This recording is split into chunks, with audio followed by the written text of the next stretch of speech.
Muito bom dia, meus amados irmãos, que a graça e a paz do nosso Senhor esteja com todos. Vamos para mais uma meditação na palavra do nosso Deus. Livro de Gênesis, capítulo 35, versículos de 1 ao 7, diz assim: Disse Deus a Jacó: Levanta-te, sobe a Betel e habita ali. Faze ali um altar ao Deus que te apareceu quando fugias da presença de Esaú, teu irmão. Então disse Jacó à sua família e a todos os que com ele estavam: Lançai fora os deuses estranhos que há no vosso meio, purificai-vos e mudai as vossas vestes. Levantemo-nos e subamos a Betel. Farei ali um altar ao Deus que me respondeu no dia da minha angústia e me acompanhou no caminho por onde andei. Então deram a Jacó todos os deuses estrangeiros que tinham em mãos e as argolas que lhes pendiam das orelhas, e Jacó os escondeu debaixo do carvalho que está junto a Siquém.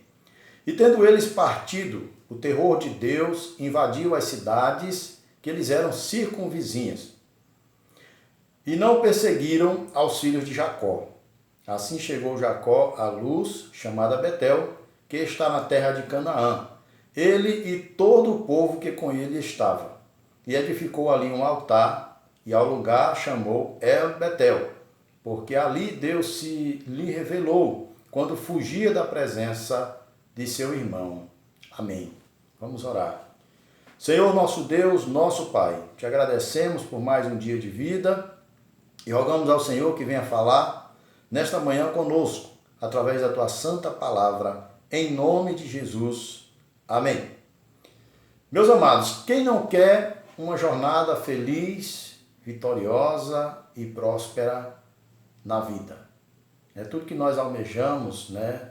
A nossa trajetória aqui neste mundo. Jacó também almejava isso e ele buscou aquele que de fato pode promover isso, que é o Deus Todo-Poderoso. Nós conhecemos a história de Jacó. Se você não conhece, nós queremos aqui contextualizar um pouco, para que você possa entender, né? Jacó havia fugido do seu irmão Esaú, pelo fato dele ter tanto usurpado o direito de primogenitura, como também a bênção de Isaac. Esta bênção representava, na verdade, tornar-se herdeiro das promessas feitas a Abraão e posteriormente a Isaac. E essas bênçãos, é claro, elas passaram agora a repousar sobre Jacó. E Esaú passa a odiá-lo, deseja matá-lo, e Jacó tem que se retirar, tem que fugir, e ele volta às origens, na verdade, das famílias do seu pai, ou melhor dizendo, da sua mãe, né? Ele volta à casa do seu tio Labão, ali conhece e casa com as suas esposas, né? Tanto Lia como Raquel, e agora Jacó, ele está voltando dessa trajetória numa esperança, numa expectativa de se reconciliar com seu irmão Esaú e de, claro, retornar à casa do pai, à terra das suas peregrinações. E isso, na verdade, fazia parte dos planos de Deus, porque aquela terra em que eles haviam peregrinado era, na verdade, a terra de Canaã, a terra da promessa, onde hoje é Israel, né?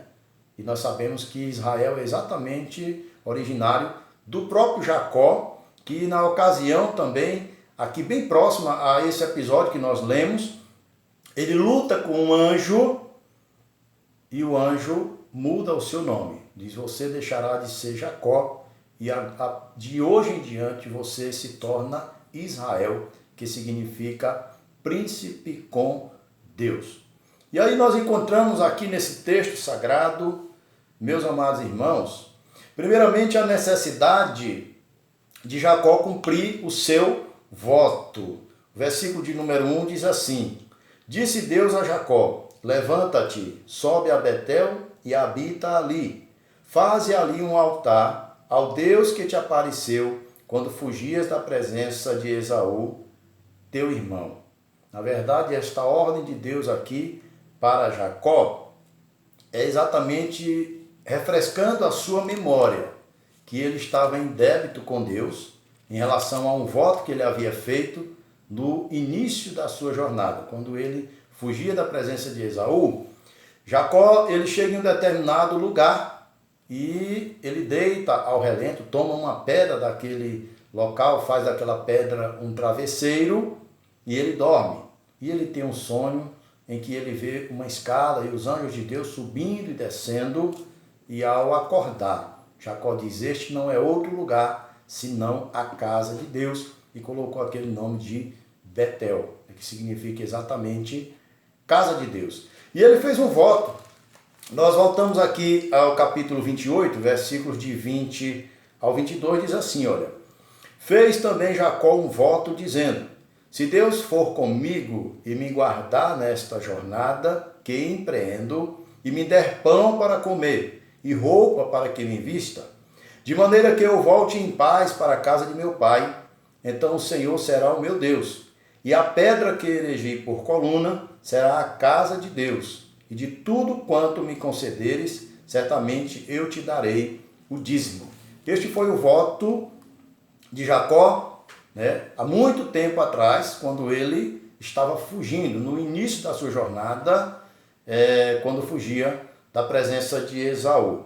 E há uma importância muito grande, amados irmãos, em nós cumprirmos os votos que nós fazemos ao nosso Deus. A Bíblia diz que é melhor não votarmos do que votarmos e não cumprirmos, né? E quantos votos nós temos feito também, nós fizemos diante de Deus. Nós fazemos votos na ocasião do batismo, da profissão de fé, nós fazemos votos na ocasião do casamento, nós fazemos voto àqueles que se tornam oficiais da igreja, se tornam ministros do evangelho, nós fazemos votos também nessas ocasiões de ordenação, e muitas vezes é necessário também que a nossa memória seja refrescada, é necessário que nós venhamos a lembrar dos nossos votos, sabendo da importância espiritual que isso tem. Nesta ocasião aqui, Jacó já havia, claro, travado muitas batalhas, muitas lutas, muitas pelejas, muito trabalho, e ele estava retornando aqui. E por último, ele estava aqui, na verdade, saindo de uma encrenca muito grande. Ele tinha uma única filha chamada Diná, e ele chegou já nas terras de Canaã, né, na terra de Siquém, que era o maioral ali daquela terra, cujo pai era Hamor. E este jovem apaixonou-se por Diná, filha de Jacó, e este jovem a possuiu à força. Depois eles vieram até para negociarem e tentar fazer aquele casamento. E os filhos de Jacó, estrategicamente, eles disseram: olha, vocês terão que se circuncidarem como nós. E aí eles aceitaram a condição de se circuncidarem. No terceiro dia da circuncisão, no dia em que eles estavam, segundo a Bíblia mesmo, na maior dor da inflamação, né, daquela microcirurgia, aqueles homens, Simeão, Levi, eles invadem a cidade de Siquém e eles passam todos os homens ali a fio de espada, destroem totalmente a cidade. Então Jacó entra em desespero, porque certamente ele estava sendo agora odiado pelas cidades circunvizinhas, aqueles pacatos pastores de ovelhas, né, de gado, eram agora vistos como bárbaros guerreiros. E isso, é claro, trouxe temor a Jacó. Mas aí Deus diz para ele: olha, não temas, faz aquilo que é necessário ser feito, cumpre os teus votos, mantém a tua posição de um servo de Deus, e Deus assim, ele garante a nossa preservação, a nossa proteção. E é isso que nós encontramos aqui, né? Versículo de número 2. Primeiro, Deus exorta e relembra que ele deve cumprir os seus votos, né? E esta mensagem ela é importante e eu quero chamar a atenção também para nós. Já falei, né, que nós também fazemos votos. Talvez você que esteja neste momento me ouvindo, me assistindo, quem sabe você tenha quebrado os seus votos, quem sabe você tenha se esquecido dos votos feitos a Deus e você está, neste caso aí, desonrando as promessas que você fez diante do altar do Senhor. É importante, é fundamental que você cumpra os seus votos para com Deus, né? E depois nós vemos aqui a necessidade, e Jacó também, ele sentiu essa necessidade e ele chamou toda a sua casa, todo o povo que já estava ali. Jacó já estava retornando, ele partiu sozinho, como ele mesmo testifica, e estava voltando agora já com o povo, já estava voltando agora com família, com filhos, podemos dizer, já estava voltando com uma nação, né? Versículo 2. Então disse Jacó à sua família e a todos os que com ele estavam: lançai fora todos os deuses estranhos que há no vosso meio, purificai-vos e mudai as vossas vestes. Levantemo-nos e subamos a Betel, farei ali um altar ao Deus que me respondeu no dia da minha angústia e me acompanhou no caminho por onde andei. Jacó está exortando aqui o seu povo e os chamando a voltarem-se para Deus, né? Subir a Betel significa muito mais do que uma viagem, né? Uma mudança geográfica. Significa um retorno para o Deus que havia aparecido a ele no início daquela jornada, ao Deus dos seus pais, ao Deus de Abraão, ao Deus de Isaac, e agora sim ao Deus de Jacó e, consequentemente, da nação de Israel, né? E para demonstrar uma conversão verdadeira, era necessário, e ainda é necessário, abdicar dos deuses estranhos, abrir mão, né, daquelas coisas que aos poucos vão adentrando em nossas vidas e vão tornando-se deuses, vão se alojando em nossos corações, em nossas mentes, vão se tornando prioridades, vão se tornando objetos de adoração em nossas vidas e vai tirando o nosso foco do Deus Todo-Poderoso. Por isso ele diz: lançai fora os deuses estranhos que há no vosso meio, purificai-vos e mudai as vossas vestes. Jacó partiu sozinho, um crente, né, em nosso Deus, mas ao longo da jornada, é claro, isso acontece conosco também, às vezes sorrateiramente, de forma sutil, o inimigo vai infiltrando algo aqui, algo ali, e de repente nós nos vemos, né, carregando, transportando deuses estranhos, né? No caso aqui, das pessoas que estavam com Jacó, da família de Jacó, eram literalmente amuletos, né, estatuetas de deuses pagãos, né? Embora ele conhecesse o Deus de Isaac, como ele faz referência algumas vezes, o Deus de Abraão, mas havia ali já havia ali aquela influência de uma civilização pagã, e as pessoas que foram se juntando a ele, certamente vieram pessoas, né, do meio do paganismo e influenciaram, e a essas alturas o povo de Deus aqui, representado por Jacó e a sua família, já estavam contaminados, né? E a gente vai ver isso acontecendo posteriormente em toda a trajetória do povo de Deus, né? Deus tendo que, de vez em quando, chamar o seu povo para uma purificação, para uma conversão que exigia lançar fora os deuses estranhos. Hoje não é diferente, meus amados irmãos. Nós precisamos também lançar fora os deuses estranhos da atualidade. Qualquer coisa que esteja se tornando prioridade na sua vida, tirando o seu foco de buscar a presença de Deus, que esteja atrapalhando a tua comunhão com o Deus Todo-Poderoso, é um ídolo e é um perigo na sua vida. lance fora também. Essa é a ordem do Senhor. Levantemo-nos e subamos a Betel. Farei ali um altar ao Deus que me respondeu no dia da angústia e me acompanhou no caminho por onde andei. Temos que lançar fora os deuses estranhos e temos que levantar um altar ao Deus Todo-Poderoso, ao Deus de Israel. Voltar a Betel, voltar à casa de Deus, voltar à presença de Deus. Isso significa uma chamada à conversão genuína. Versículo de número 4. Então deram a Jacó todos os deuses estrangeiros que tinham em mãos e as argolas que lhes pendiam das orelhas. E Jacó os escondeu debaixo do carvalho que está junto a Siquém.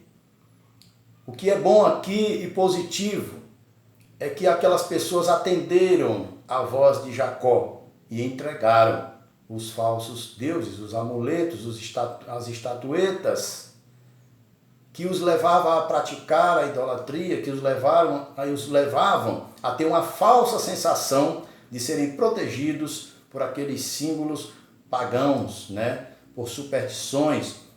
E hoje também, meus amados irmãos, não é difícil encontrar pessoas, e inclusive crentes, que ainda alimentam essas superstições grosseiras, de achar que amuletos, que fitas, que produtos, né, ungidos, outras coisas desse tipo, que existe hoje num mercado gospel, que essas coisas também possam funcionar para dar proteção às pessoas.